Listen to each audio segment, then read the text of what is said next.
Okay, welcome back, you guys. This is B Thrash One of One, and as you can see, we have a very special guest with us today. I'm gonna let her introduce herself. Hi, everybody. I'm Ebony Chappelle. I am the host of a couple different things. We'll get into that later. But I'm an Indianapolis native, born and raised on the west side in Haughville. Graduated from Ben Davis High School. Go Giants, class of '07. And I'm a graduate of Ball State University as well. So chirp chirp to all my Cardinals out there. Okay. So the first thing we're gonna let you guys in on is the Eye of the Community. I'm sure you guys have heard of it already. We're gonna find out. Okay, what is that? So Eye on the Community is a show that I host on Hot 96.3. It comes on Sunday mornings at 7 a.m. And it's been going for a little bit over a year now. So we started in March of last year, so it's a little bit over, I guess, like a year and a half now that it's been going on. And you know, I've been involved with Radio One in the past, like coming in to, you know, co-host things. And when I was at the Indianapolis Recorder newspaper, they would bring us in sometimes to help with things. But this has been like an interesting journey to have a show that is all mine, pretty much. Like and yeah, it's been a big learning experience. But yeah, so the goal with Eye on the Community is to bring awareness to some of the biggest issues that are happening in the city, and to also not so much focus on the problems, but to be solution oriented, and also highlight people in the community that are doing some good things. So whether that's organizations like grassroots organizations, nonprofits, other people who are just doing good stuff to make Indianapolis a better place. And yeah, it comes on Sundays at 7 a.m. on Hot 96. Now, how do you find the people that's on there? That's a good question. So I think it really comes down to being engaged and being involved. So I try to be out and about as much as possible and keep my ear to the ground to learn, you know, about who's doing what. Sometimes people reach out to me directly. You know, I encourage people to do that because I love feedback and I love finding out about stuff that I might not have otherwise learned about. So that's kind of how it goes. Okay, now what's the most recent person you had on Eye of the Community? So the most recent person, this is actually coming out this Sunday. I'm not sure when Couch Talk is going to air, but my last interview that I did is going to come out Sunday the 18th, and that was with a local hip-hop artist. His name's Diop Adisa, and an educator, Khalil Mwa Africa,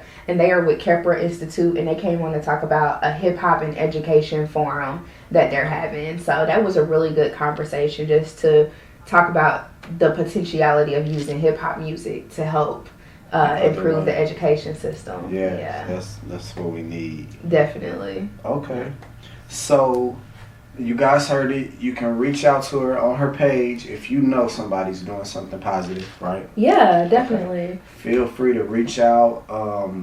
If you yourself is doing something positive, feel free to reach out.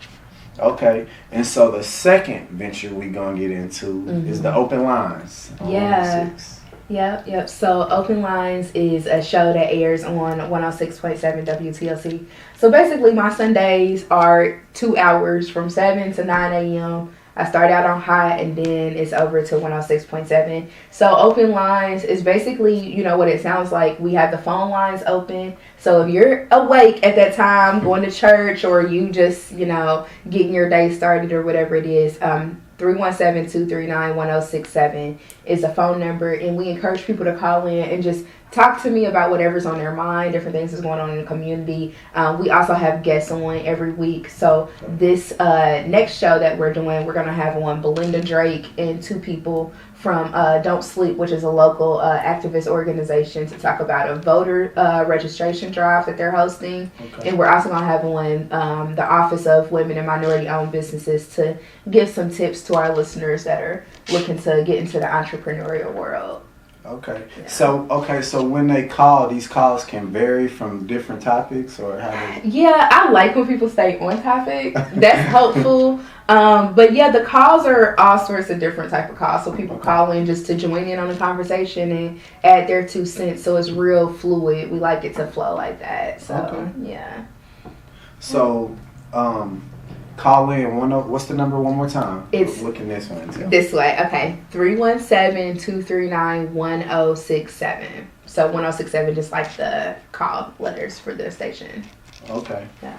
Now since we on the radio subject, Mm-hmm. now, like, how did you get started in that lane? That's a good question. How I got started, I'll go all the way back to elementary school. Okay. So I knew that I wanted to be in media before I even really knew what that meant to be in media, like what those jobs looked like. So when I was in elementary school, they had a production program in our media center. So in the library, they had a room where they had like an editing back, and they had cameras and lights, and so we just got to experiment and do all kind of stuff. So we did a weekly news thing for the school. So I started that in elementary school. And then as far as radio, my very first time being on the radio was, I think, in high school. I had a friend named Brad Gray. Shout out to him. Shout out to Brad. And he had a show on WBDG. And I would just like crash his show sometimes. Okay. And that was how we did that, because I did TV in high school too, and they had the TV radio program. And I would just crash his show sometimes. And then when I got to Ball State, I hosted a show for a little bit. And then after that, got home, and I'm not even going to get into that story. I just kind of worked a bunch of odd jobs for a while until I started getting to the newspaper. And then when I went to the recorder, Radio 1 was just kind of one of the things that was a part of what we did. We would go on there sometimes. So Amos Brown, rest in peace to Amos Brown, he would have us on his show sometimes and different things like that. So that's pretty much how the story goes. And then fast forward, I'm here. So you never like had the stage fright thing, because you was kind of already. I think like having a little bit of stage fright is just like natural, because you get kind of nervous. Naturally, I'm an introverted person, and people might be shocked to know that, but that's just how I am naturally. Not like a big social butterfly or anything like that. I'm relational. Like, I like building relationships with people, and I think that's what helps with the radio part, is because I just have to remember, okay, there's mics on. Sometimes I'm in front of a camera like now. But at the end of the day, it's really about having a conversation with the person that I'm in front of, because they have an important story to tell. And I'm the one, that God chose to be in the spot at that moment to help them get that story out. So that's my job, is to help bring out whatever story it is that they got to tell. Even if we're talking about something, like a back to school drive. Okay. It's beyond the back to school drive. It's a deeper. Yeah. To get it out to the world. Yeah, so that helps take off some of the fright. Because I'm like, listen, you here to do a job. Do the job. Do the job. Get it done. Yeah. Okay. So, with being in radio, what's the, I'm sure you've met celebrities? A couple of them. A couple? Let's see. I'm trying to think of somebody that's like interesting. I always suck at this question.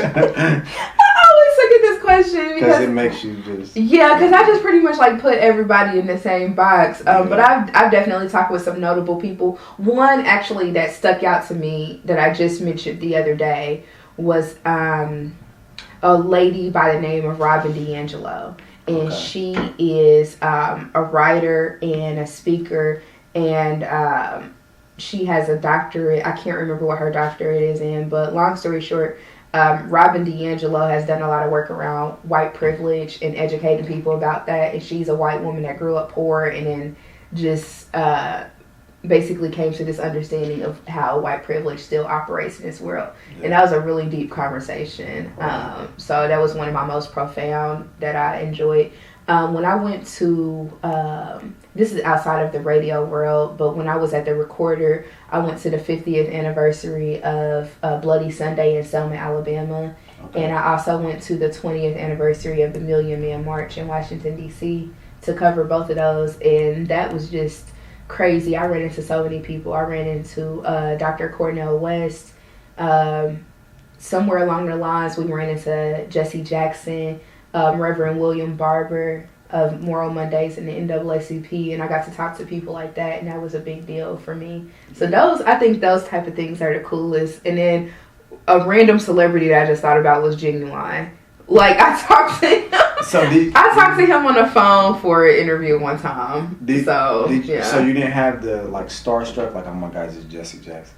No, not really. I think I was just still in that mode of, okay, you have a job to do, so like do the job. And then I thought I was beyond like getting like, I don't really get starstruck, but I do get like this moment of like gratefulness. And it's weird because it's almost like an out of body experience. Like when you're talking to somebody that just means like that much to you, to the world, you know, and you kind of have this out of body experience. Like, damn, I'm really sitting here talking to A, B, C, and D, and that is the part that's like weird because then I have to set myself back to reality. Like, also, you're recording, and then you have to like make sure you ask good questions so you can write a good story or get on the radio and tell a good story. So I always have to like keep that in mind. But when I have like those weird moments, I'm like, oh my God, I can't believe I'm doing this. Yeah. Okay. So I see you have some interesting journeys on being on the radio. Yeah. Okay. And so the Black Women Writing Society. Yeah. So. The Black Women's Writing Society is another new thing that I'm doing. It's been around since the beginning of 2019. It started in January 2019. Okay. And basically how it started was me and a friend of mine. Her name's Tamara Winfrey Harris, and she's an author. She's been in the New York Times, and she's been in Bitch Magazine and Cosmo and everything under the sun. She's done a lot of that. One day we were just talking about different things, and she said, we need a place where women can come and write because there are so many writers that we knew that had day jobs, of course, because you gotta, feed yourself. Yeah. Sometimes writing might not be the thing that pays your bills, but then what happens is when you're taken outside of that and you have to work like a regular 9 to 5, sometimes your art suffers, your craft suffers, you don't get time to spend on it. So we created the Black Women's Writing Society together to kind of be an answer to that. So once a month, it's every second Tuesday of the month at 5:30 p.m. We meet at the Center for Black Literature and Culture. That's inside the Central Library downtown Indianapolis. Okay. And we meet and we just basically fellowship with one another. We network and we have an hour of uninterrupted writing time, totally silent, where people get to write either a project that they're working on, or we provide writing prompts if you just want to get back in the flow of writing. Okay. And it's been amazing. We have women from all different walks of life come in, all different ages, and we center Black women, but the group is open to everybody as long as they know it's about Black women at the end of the day. So, yeah. Okay. And so that's located where? It's inside the Central Library. That's downtown Indianapolis, on St. Clair. I can't think of the exact address right now, but inside there, when you walk into the main front of the library, over to your left is the Center for Black Literature and Culture, and that's where we meet at. And pretty much is everybody doing their own thing? Like, yeah. Okay. Yeah, absolutely. In the first 30 minutes, we do education, so we might read something together, or we might have somebody come in and like teach us a different writing technique or walk us through an exercise for the first 30 minutes. Then we write for an hour, and then at the end, we open it up for people to share if they want to, and we get some interesting stuff that gets shared. Yeah, so not only do they get to be creative, they get to get knowledge. Absolutely. Knowledge also. Okay. Yeah, it's a beautiful thing. Yeah. Okay. And the last thing, the importance on keeping positivity around Indianapolis. It's so important. We have a lot going on. Yes. When you look at the gun violence that's going on in the city and how that's just getting out of control. You look at some of the other different challenges that are going on economically. You look at our school system, etc. There's a lot of issues that need to be addressed that are super important to address, but at the same time, we have so many people that are doing positive things, and I think that in order for us to really be proud of our home and be proud of where we are, we have to highlight those things and let the world know. I mean, there's much more, than Corny, Indiana. It's Black people that don't even know that Black people live in Indiana. Right. That's crazy. Yeah. Like, for instance, Amanda Seals. I love Amanda Seals. She came to town for the Stewart Speakers event, which is another one of our great, community institutions. And she said, wow, I'm shocked. This is like a little chocolate city. Like, I didn't know Indianapolis was like this. And I always see these are the things that people need to know. They need to know that we have culture